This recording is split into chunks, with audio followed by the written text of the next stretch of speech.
Finally, all 4 teasers for Avengers Doomsday have been released. But here's the thing, the most interesting part isn't about which hero showed up, which villain appeared, or even what happened in the teasers. The real interesting part, the Russo brothers are openly saying, pay attention, there are clues. And when the Russo brothers say something like that, it usually means these aren't just random shots, this is part of a layered story. And I personally feel that all 4 teasers are showing different locations, different characters, and different emotions. But they're all pointing in one direction. They're repeating one theme, and that theme is children who should not exist. This is where the real horror story of Avengers Doomsday begins. Let's break it down. Before we dive into the theory, we need to understand some context. After the Loki series, the MCU's multiverse no longer has a control system. Before, there was the TVA, there was He Who Remains, there was the sacred timeline. Everything followed a strict rulebook. If any timeline branched too much, it got pruned. But after the ending of Loki Season 2, the multiverse has become a living tree. Free will is allowed.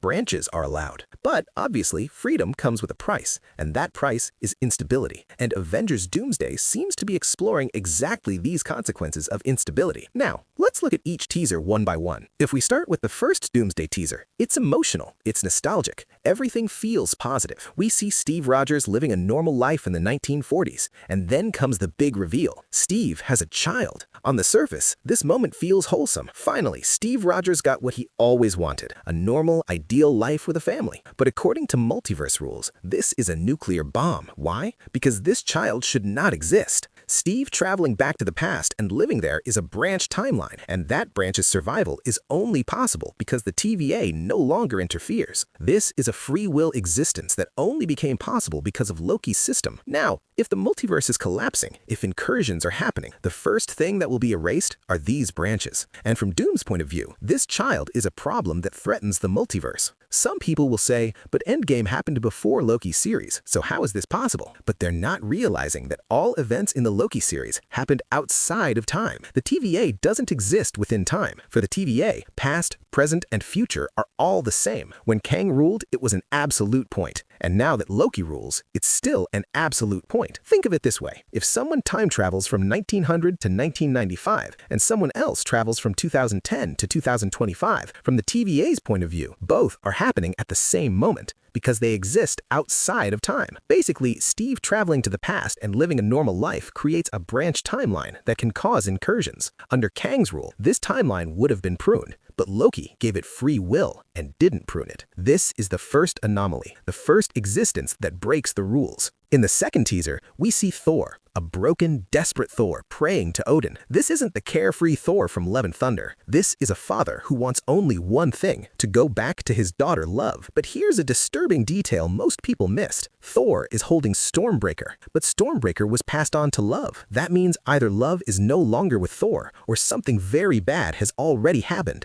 And we all know Love's case is very complicated because Love was resurrected using the power of eternity. She's alive because of the power of the universe itself. If the multiverse is dying, Love's life force will be draining as well. That's why in the teaser, we saw Love looking weak. Eternity is basically the universe's power. When a universe starts dying, eternity weakens. And if eternity weakens, Love will weaken too, because she's dependent on eternity's power. A child with God-level power who was technically dead, but is now alive. And this is exactly the kind of impossible existence that would put her on Doom's radar. Now we come to the third teaser, which personally I found the most powerful, especially because of the Cyclops moment. But Cyclops' anger here isn't normal. This isn't battlefield rage. This is an emotional outburst. This is a father's anger. The strong hint is that this is all connected to Rachel Summers, who is the daughter of Cyclops and Jean Grey, and is missing in the movie. She's in danger. And in the comic books, we know that Rachel has a connection to the Phoenix Force, a cosmic entity with universe-level power. But here's the twist. Rachel Summers should never have existed either. In Days of Future Past, the timeline was changed. Logan altered the past, which brought Scott and Jean back to life. They were never supposed to be alive. Their child was never supposed to exist. That means Rachel is a byproduct of a corrected timeline, a timeline anomaly that goes against the natural flow of the multiverse.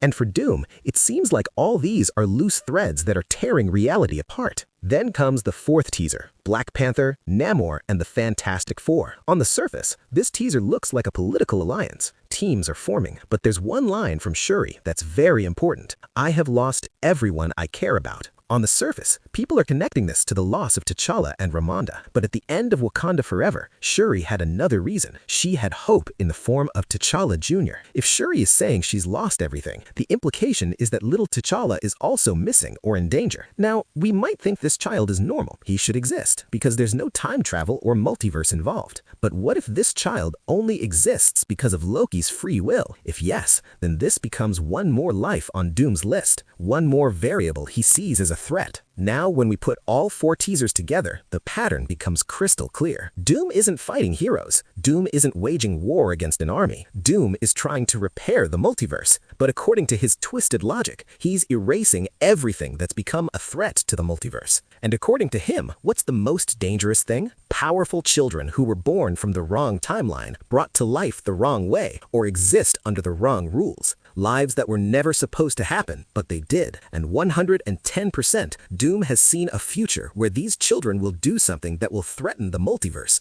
or threaten Doom himself. And again, I'm saying, don't look at time from your perspective. Look at it from outside, from the TVA's perspective. Even He Who Remains warned about this. If there's free will, the multiverse will be in danger. Before Loki, every moment in every universe happened according to Kang's plan. No one could even say one dialogue out of place, and if someone did, they were pruned. Even the post-credit scene of Fantastic Four First Steps follows this theme. Doom entering Franklin Richards' room wasn't accidental. Franklin Richards is the most powerful child in the multiverse. He's the living form of the power cosmic, and it's heavily implied that Franklin's birth wasn't possible before. Reed and Sue tried for years. Nothing happened. But my guess is that the reason Franklin wasn't being born was also because of Kang. He decided that Franklin Richards would never be born in any universe. But the moment Loki took over and free will entered the multiverse, Franklin Richards could finally exist. The pattern continues. Every teaser, every character, every child. They all represent the same thing, existences that defy the old rules. Look, Doom's logic is this. All these children are a ticking bomb for the multiverse. Looking at all 4 teasers and the Fantastic Four post-credit scene, it's clear that Doom is after every character who wouldn't exist under He Who Remains rule. But since Loki gave the multiverse free will, all these characters started existing. And this is the real conflict of Avengers Doomsday. You won't get good versus evil here. You'll get order versus chaos. Under He Who Remains rule, there was no free will, but there was a set of rules and order. On the other hand, under Loki's rule, there's free will, but where there's free will without proper rules, there's also chaos. The Russo brothers are going to show this chaos in Doomsday, and through these teasers, they're intentionally showing the story in a fragmented way. Every teaser follows the same theme from a different emotional angle. But the big question is, what does Doom have to do with this chaotic multiverse? The answer? We'll only get it in the movie. Who knows? Maybe Doom is doing all this for his own child. So, I hope you liked this theory. If yes, then like this video, share it, and if you're visiting this timeline for the first time, subscribe before you leave. To watch the breakdown of all 4 Doomsday teasers, check the video in the description, and to understand how Marvel uses leaks for marketing, watch the other video linked below. I'll be back soon with a new video.